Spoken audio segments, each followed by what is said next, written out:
Aquí se ha datado el cráneo del Papa Luna con complejas técnicas forenses para determinar si los restos robados y después encontrados eran los de Benedicto XIII. Aquí también encontramos este complejo aparato que mide la onda P300. Se conoce como la máquina de la verdad y de ella han salido las localizaciones donde se va a volver a buscar los restos de Publio Cordón.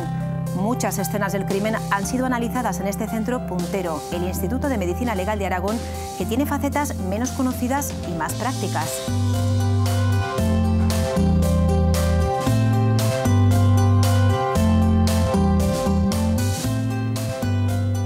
Por ejemplo, medir con técnicas forenses determinadas patologías. Estas instalaciones, además, van a ser centro de referencia nacional y van a ser acreditadas como unidad docente e investigadora. De su parte más criminalística y también de la más cotidiana, hablamos esta mañana con su responsable, es Salvador Baena, y ya nos acompaña en el plato junto a Pablo Carreras. ¿Qué tal, Pablo? Buenos días. ¿Qué tal, Pilar? Buenos días, feliz martes. Feliz martes. También buena jornada para todos ustedes. Y para seguir siendo referencia nacional o europea, se ha aprobado un plan estratégico que va a conducir a este centro hasta el año 2019. Pues del trabajo de un médico forense en el presente, pero sobre todo en el futuro, vamos a hablar en los próximos minutos con el director de este centro en Aragón, Salvador Baena. ¿Qué tal? Bienvenido, muy buenos días. Buenos días, buenos días. Enseguida intentamos adivinar en qué consiste su trabajo, que tiene muchos perfiles, es muy poliédrico, pero antes un poco al hilo de la actualidad. Nos fijamos en Nepal, por ejemplo, el tremendo drama que se está viviendo, más de 4.000 personas fallecidas. En ese contexto, en ese ámbito, un médico forense, ¿qué actuación podría realizar o qué actuación están realizando ya, de hecho? En estos casos siempre, evidentemente, la mayor urgencia es la urgencia sanitaria, atender a los supervivientes, pero desde luego, después de atender a esos supervivientes, a esos enfermos y a esas personas que sufren determinadas patologías, lo más importante también es identificar a los fallecidos, porque la identificación de alguna forma palía el propio duelo de las propias víctimas supervivientes y además favorece que se sustancien una serie de procesos que van a ser muy importantes para esos supervivientes. Es decir, es una de las actuaciones que se pueden absolutamente realizar necesaria cuando ocurren cosas de estas por parte de los forenses. Eso es. ¿Usted por qué es forense? Porque, claro, normalmente a un niño cuando se le pregunta, pues yo quiero ser futbolista, incluso quiero ser médico, ¿no? Pero ¿quiero ser médico forense? Evidentemente es vocacional. Cuando los médicos forenses que actualmente desempeñamos esta tarea, no solo en Aragón, sino en España, teníamos esta vocación, los que llevamos ya bastantes años, era una vocación, como digo yo siempre, contracorriente. No estábamos de moda como ahora. Actualmente las películas y las series de televisión nos han puesto de moda y es más fácil encontrar, pescar, por así decirlo, en esas vocaciones de los nuevos médicos. Pero en la época en la que nosotros estudiábamos esto era complicado. Decir nosotros en casa que queríamos ser forenses, pues no te miraban con buena cara. Claro, y eso que aproximadamente el 90% de sus actuaciones dentro del Instituto de Medicina Legal de Aragón tiene que ver con vivos, no con muertos, ¿no? Lo que pasa es que ese 10% pesa mucho. Efectivamente, si nosotros hiciéramos números a grandes rasgos, en Aragón estamos viendo alrededor de 600 cadáveres, es decir, 600 prácticas de autopsia en todo Aragón. Y sin embargo estamos viendo más de 7.000 sujetos vivos, víctimas de todo tipo y personas sometidas a procedimientos judiciales. Eso quiere decir que los fallecidos en nuestro trabajo es alrededor de un 10% o menos de un 10%. Y sin embargo es por lo que se nos conoce. Usted es especialista en antropología forense, pero sí, hay muchas áreas, muchos ámbitos, ¿no? Da la sensación de que a los médicos forenses los metemos todos en el mismo continente y, sin embargo, sí que hay muchas especialidades y cosas muy concretas, además, ¿no? Efectivamente, la medicina forense en España se ejerce en los institutos de medicina legal no más allá de 12, 14 años. De hecho, el Instituto de Medicina de Aragón fue uno de los primeros, por no decir el primero, que creó el Ministerio de Justicia. Y se ejerce con 3 servicios. Servicio de clínica, por así decirlo para que lo entienda la gente, da servicio a sujetos vivos, servicio de patología, servicio de sujetos fallecidos y servicio de laboratorio en el que se realizan pruebas analíticas, fundamentalmente toxicología. ¿Qué otras secciones o otras especialidades hay en el mundo de los médicos forenses? Pues son muy diversas. La gente conoce poco, por ejemplo, lo que llamamos nosotros patología forense, que es todo el tema de fallecidos, antropología forense, que usted bien lo ha dicho, relacionado más con cadáveres en mal estado o con huesos o con restos cadavéricos. También está la criminalística forense, muchas veces en unión a la policía y a las fuerzas y cuerpos de seguridad del Estado estudiamos escena del crimen. En Aragón estamos teniendo ya la utilización junto con los ingenieros de la Universidad de Zaragoza, con el grupo I3A del Instituto de Bioingeniería de Aragón, realización de pruebas y técnicas en los que la escena del crimen nos lo llevamos al ordenador en 3 dimensiones y podemos investigar qué es lo que ha pasado allí, dramatizando o reconstruyendo los hechos. Pero piense usted, especialidades tan importantes como son la psiquiatría forense. Cuando alguien comete un delito o está sometido a un procedimiento judicial, una enfermedad mental, ¿cómo puede influir en ese procedimiento judicial? Nosotros ahí intervenimos. La sexología forense, todo el tema de la violencia doméstica. Ve usted que variado y que amplio, es decir, cualquier conocimiento médico o biológico que pueda ser sustanciado en los tribunales, estamos a las órdenes de jueces, tribunales y fiscales, puede ser llevado al Instituto de Medicina. Es un poco el brazo médico sanitario, ¿no?, de la justicia. Pero ese brazo médico sanitario que usted bien ha dicho es para la aplicación práctica de la ley, es decir, para el presente. Pero creo que la medicina legal y la medicina forense tiene que servir también para que la ley se evolucione y perfeccione, aplicando tecnologías modernas a procesos judiciales que tengan base forense.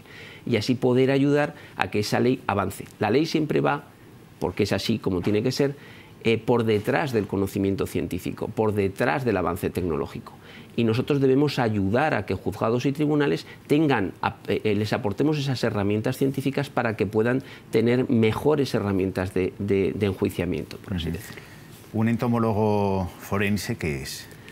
Un entomólogo forense, que habitualmente son entomólogos, por lo tanto estamos hablando de biólogos, incluso puramente conocedores de microbiología, son aquellas personas que se dedican a estudiar los bichitos, los famosos insectos o artrópodos, etcétera, con la finalidad de utilizarlos para la escena del crimen, fundamentalmente con 2 finalidades: establecer la data de la muerte, cuándo ha muerto un cadáver, y luego establecer también, sin duda ninguna, lo que llamamos toxicología forense. Piense que un bichito que accede a un cadáver toma partes de ese cadáver y los tóxicos que tenía el cadáver se los lleva el bichito. Podemos estudiar las drogas o los tóxicos en el bichito y también saber cuándo había fallecido el sujeto. Claro, con lo cual en un instituto de medicina legal no solo hay licenciados en medicina, sino que también, por como ha dicho usted, puede haber químicos, entomólogos, y yo no sé si más que medicina forense se debería hablar de otra cosa, de mucho más amplia, ¿no?, porque el espectro cada vez es más amplio y más generoso. Nos gustaría tener muchísimo más personal y mucho más técnico. El futuro es verdad que actualmente se llaman institutos de medicina legal y que una plantilla de aproximadamente 72 personas en Aragón, de los cuales solo 30 somos forenses, piense que el futuro es que los institutos de medicina legal no se denominen institutos de medicina legal, sino se denominen institutos de ciencias forenses o de medicina legal y ciencias forenses. Sí que hay con nosotros químicos, auxiliares de laboratorio, psicólogos, trabajadores sociales. Eso en la actualidad ya los tenemos. Pero cada día más estamos trabajando con ingenieros, con la universidad, queremos tener convenios con el ámbito sanitario, establecer vinculaciones y alianzas tecnológicas que hagan crecer al instituto. Estamos hablando del presente, vamos a hablar también del futuro, ¿no?, porque se acaba de aprobar, fue en el último Consejo de Gobierno, un plan estratégico para modernizar el Instituto de Medicina Legal, aunque yo no sé hasta qué punto el futuro comenzó hace unos años, en el año 2003, que es cuando se inauguró precisamente ese, si no el primero, uno de los primeros institutos de medicina legal. Eso fue un punto fundamental, ¿no?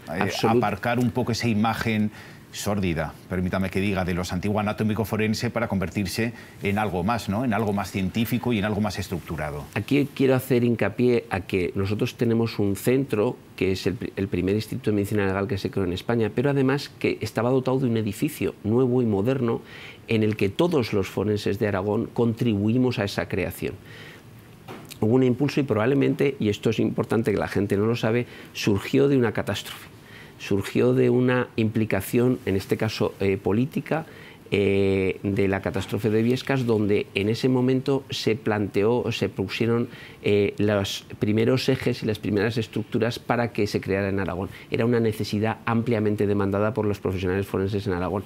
Usted sabe que antes el Instituto Anatómico Forense Bastero Lerga era un instituto pues, con muchas limitaciones de espacio y además técnicas, y por tanto el dotar a Aragón de un edificio de estas características fue una apuesta importante del Ministerio. En aquel tiempo, creo recordar, que estaba de alcaldesa la actual presidenta del Gobierno de Aragón, Luisa Fernanda Rudy, y fue también una apuesta de ella con la ministra de Justicia, que era Margarita Mariscal de Gante.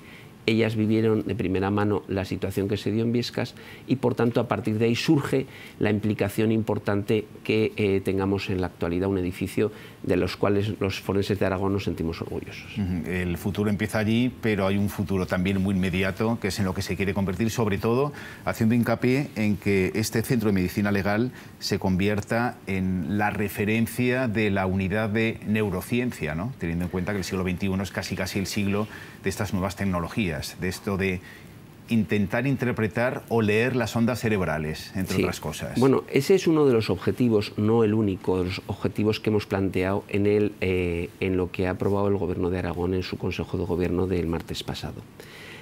Nuestros objetivos tendríamos que entender que son mucho más amplios. Yo creo que se está dando demasiada importancia al tema de la unidad de neurociencia, que lo es, porque llama mucho la atención, y yo creo que en un medio de comunicación llama más la atención, pero existe un importante objetivo. En primer lugar, es el objetivo social, es decir, debemos dar a conocer, como estamos aquí en este medio de comunicación, dar a conocer qué hace el Instituto en Aragón, para qué servimos, a quién servimos.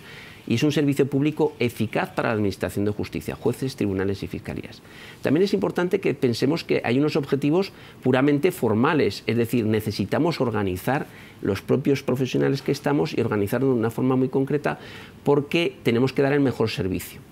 Pensar que siempre al instituto se acercan personas que están sufriendo o pérdidas de seres queridos o situaciones dramáticas o procesos judiciales. Y por último, un objetivo material, dotar al instituto de unidades, como ha dicho usted, punteras, como ser la unidad de neurociencia, el estudio cerebral para temas de procedimientos judiciales, pionero en su utilización, no en su método que se emplea en todos los hospitales públicos, pero sí en su utilización forense en Aragón. Actualmente tenemos también una unidad también puntera enormemente prestigiada y que recientemente ha recibido premios en Madrid, el premio Ruiz Vadillo, que es la unidad de biomecánica, donde vamos a valorar movimientos corporales, fundamentalmente ahora hemos empezado por cuello y hombro, con los ingenieros de una forma automatizada, y podemos así despistar personas que nos quieran engañar o incluso verdaderamente demostrar ante los tribunales que una persona está sufriendo una patología. Es lo que le he oído a usted que ha definido como convertir el diagnóstico médico en matemáticas. Efectivamente, efectivamente. Me alegro mucho que me diga eso, porque a los jueces muchas veces le damos nuestra valoración pericial basada en nuestra propia experiencia. Pero en ciencia no vale solo la experiencia, tenemos que utilizar un buen método y ajustarle a los jueces con certeza matemática. Nadie pensaría que un ADN, si no hiciéramos un régimen de probabilidad, sería válido en un tribunal de justicia. Pues cada vez más nosotros tenemos que decirle a los jueces esa probabilidad matemática.